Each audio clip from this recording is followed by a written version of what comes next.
interesting case, this man named Richard, by the way, a nurse from England in the northwest, clinic's called earwax.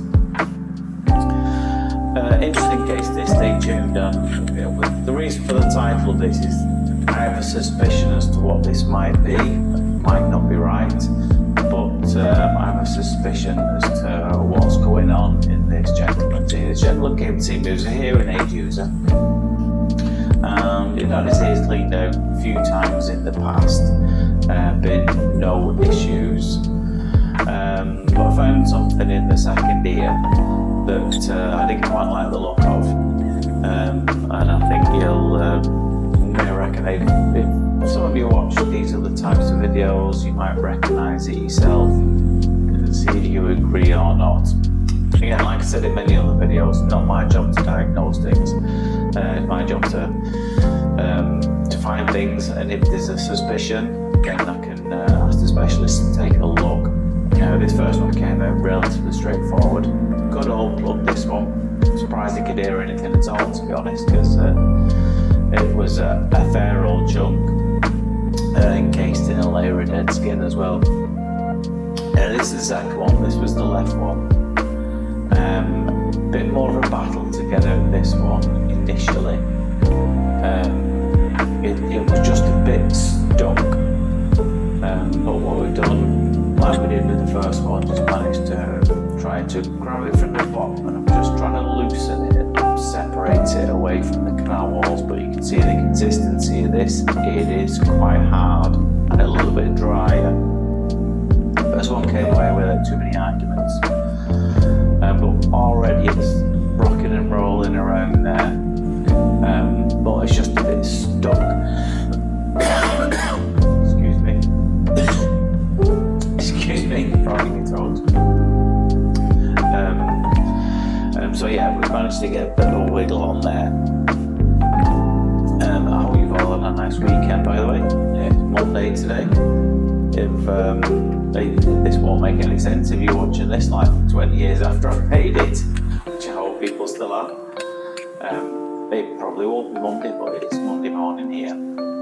Had a glorious weekend. Had a lovely spell of weather in the UK here, which is very rare, so we're going to make most of it. Get everything out, play with the kids, which is what we did yesterday. So as we're wiggling this along, I think the tube's just about to get blocked in a minute now, so I have to come out, rinse it out, and come back again.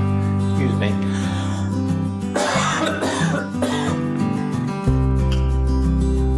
Something really else just tickled me. Like I said, one take wonder though, I'm not doing anything in two take. What happens, happens. So it's really stuck at the moment, this one. Well, it's just about to come up now again. I managed to get a good grip on the bottom of it there.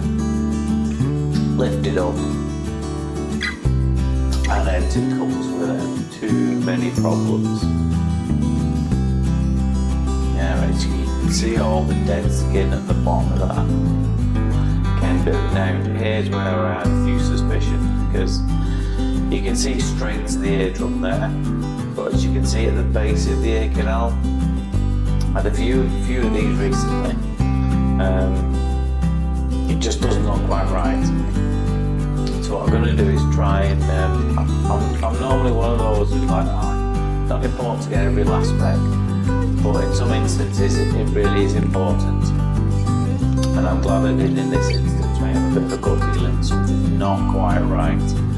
So as you can see, I'm going to lift up this dead skin here. And can you see underneath it? It's a bit wet, isn't it? A bit moist. Now that could well be a bit of discharge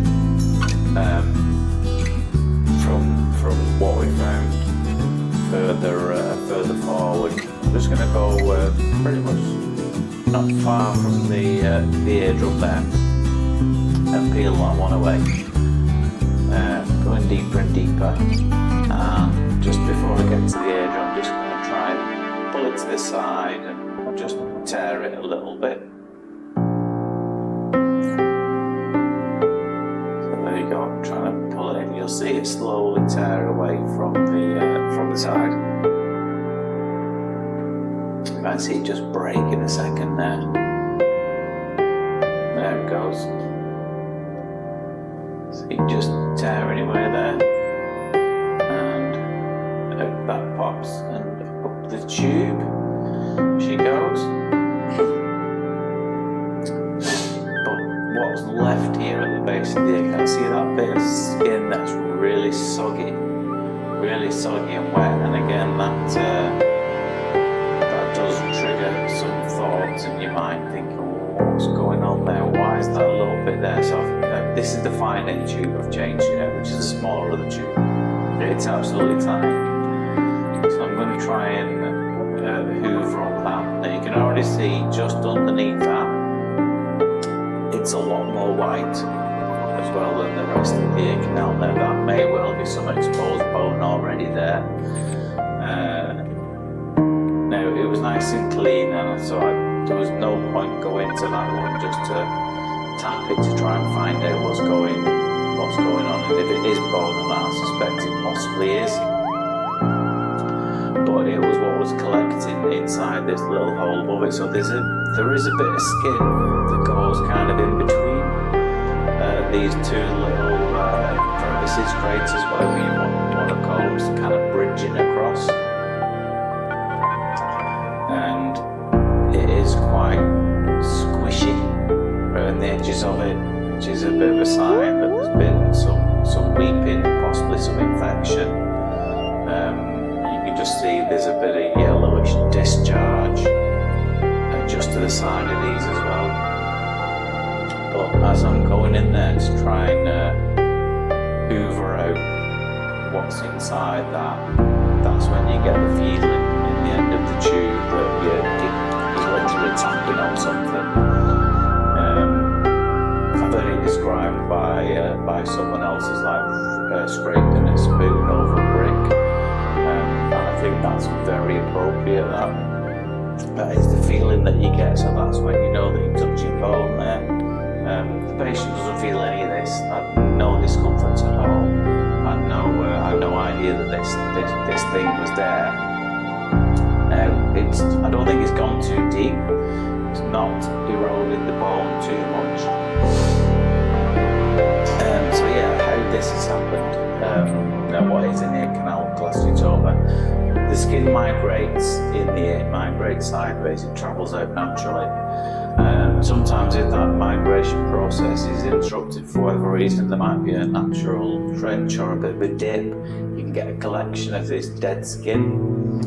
And this collection of dead skin, if it's there too long, it can cause infections, which is possibly happening.